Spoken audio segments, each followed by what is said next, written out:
Mr. Edward Ball. It's me. Him in the house, boy. Okay. Out here with the Connoisseur sauce, man. Seeing how you do it, boy. You got it, got it popping. I see you, boy. Trying. We just testing out this new shotgun mic. Mr. Edward Ball, he's my favorite author in the state of Indiana. And I'm waiting on somebody to write a better book. Connoisseur Sauce. Interview with Edward Ball with Ball Team Enterprises in Indianapolis, Indiana.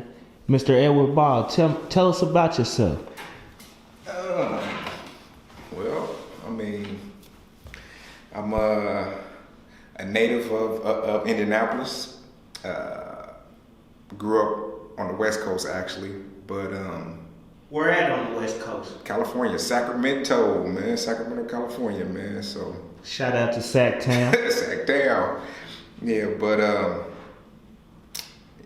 and I think one of my defining moments was being sent to prison and getting out of prison, staying out of prison, and then pursuing a path of success, entrepreneurship, hard work, and started my own personal development company, Ball Team Enterprise, where we publish books, create that personal development content, and just try and help people on an individual level do better, and trying to work on ways to help small businesses like ourselves do better. Okay, so Edward, you say you have wrote books. Elaborate on the different books that you published, and tell me this: are you with a publishing company, or are you independent? How do you go about publishing the books and intellectual property? All right, so I've written and published 3 books of my own, and I published a children's book for a guy. So the first book that I wrote is called 39 Things About Life That I Learned in Prison. And it's just, some anecdotal stories in there and lessons that I learned in prison, maximum security prisons. And the reason I wrote this book because I want to get my story out there. I want my voice to be heard. And I didn't wait on somebody to validate my story, my book idea. I just went on ahead and went to what I call YouTube University and basically learned how to publish books myself. And so I think the first step was I educated myself on how to publish these books and what medium is out there to help me with this process. So the first thing I did, I wrote it out, formatted it, came up with the concept of how I wanted my book to be laid out, and then from there I just figured out how to get it out there. I use some online resources to do it, and I've built relationships with graphic artists, editors, and things like that. Okay, so one thing that's very interesting in how we met is I actually read Edward Ball's book before I met him and realized who he was as a person. So I went to a bookstore.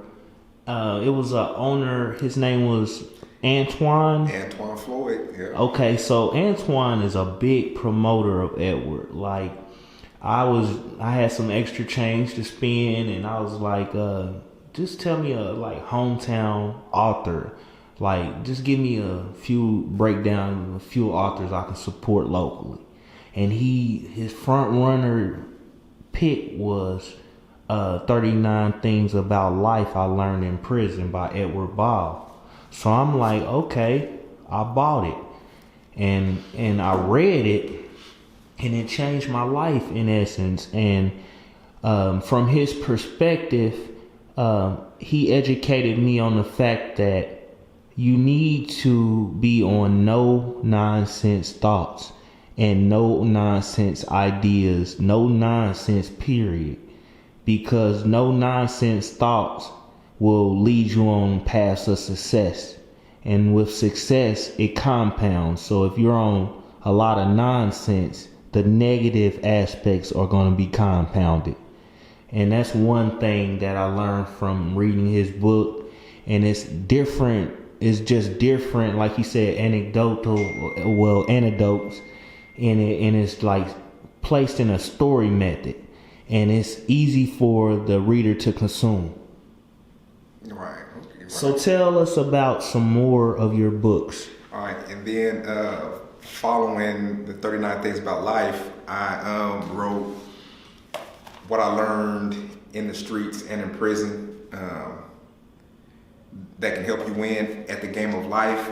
And that book right there is, I kind of liken it to like 48 Laws of Power, where I just basically give people, life lessons because, the reality is there's a whole lot of, traps out here, a whole lot of people out here that don't mean you no good. And this book just kind of gives you, some things to look out for, some things to keep in mind as you're just going about your life, that hopefully to help you navigate successfully through that life.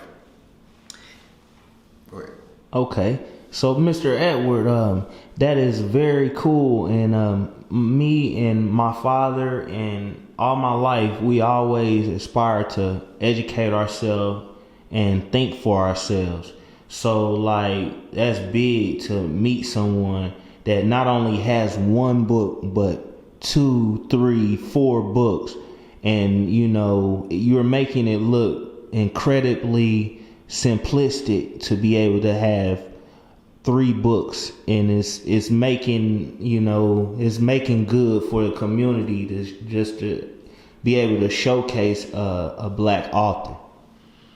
Right now, it's not easy, but it's not extremely difficult. I mean, if you focus your mind on that goal to write a book, I mean, then yeah, it's easy. But like you mentioned, if you got those nonsense thoughts and you're caught up in nonsense for Facebook or hanging out, whatever it is you're doing, that takes you away from you reaching that goal. So, but if you sit down and focus, man, it's easy. And not only about Facebook, it's 2 different ways you can use a platform. Facebook is an extraordinary platform for networking, and it's so many people available to even share what you're creating and the content you're creating. So use the platform for the right reasons. Right. It's focusing on like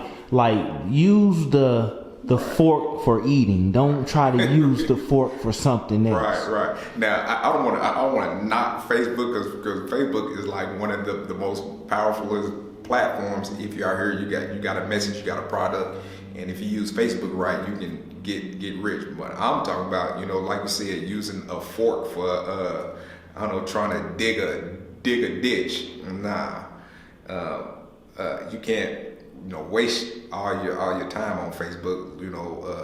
Watching world star hip hop fights and all that. You got to utilize that platform. But so my third book. It's called Keeping It Real, 6 Principle Approach to Something Different.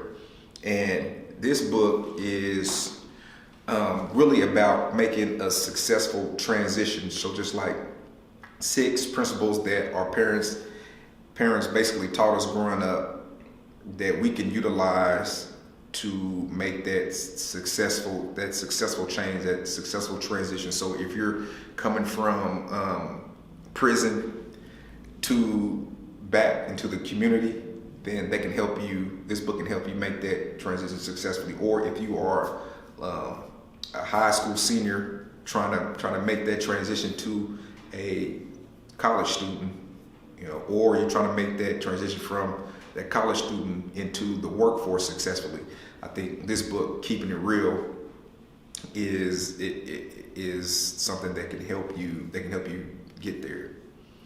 Okay, that's a good point, because basically in the age of the information, you can learn anything, and I noticed there is a literal need for everything, even re-entry back into society, so you can have a success rate like Edward. Right. And I think this book kind of deals with the person. So what can this person do to make that change, so that they can make the most out of the resources that are available, and make the most out of, and even recognize the opportunities that is out there. So what kind of made me write this book? I was sitting around in prison, and I keep hearing everybody talking about I'm real, and I'm real. This is real. Everybody's real, but I'm like, okay. So if I ask this person, all right, so what does it mean to be real? They really don't have a clue, or they haven't thought about it enough to where they can express to me clearly what being real means. I can ask somebody over here what real is. It's totally different from the definition that somebody over here might give. So I kind of just thought about, like, well, what does it mean to be real? Okay, so Edward, you got an interesting book here called Freckles. Tell us about Freckles, and it's actually a children's book. It's kind of interesting. Yeah, Freckles is a book that I published for God through my company, and it's just about bullying and racial differences that children are facing today, and this is really heightened by the state of America currently. So I also have in the works another book and a program, and it's called B100. And in this program, I'm just trying to help people go from where they currently are to a point of success as they define it. And I just want people to remember, just be 100, give 100, and demand 100. That's what this program is going to be about.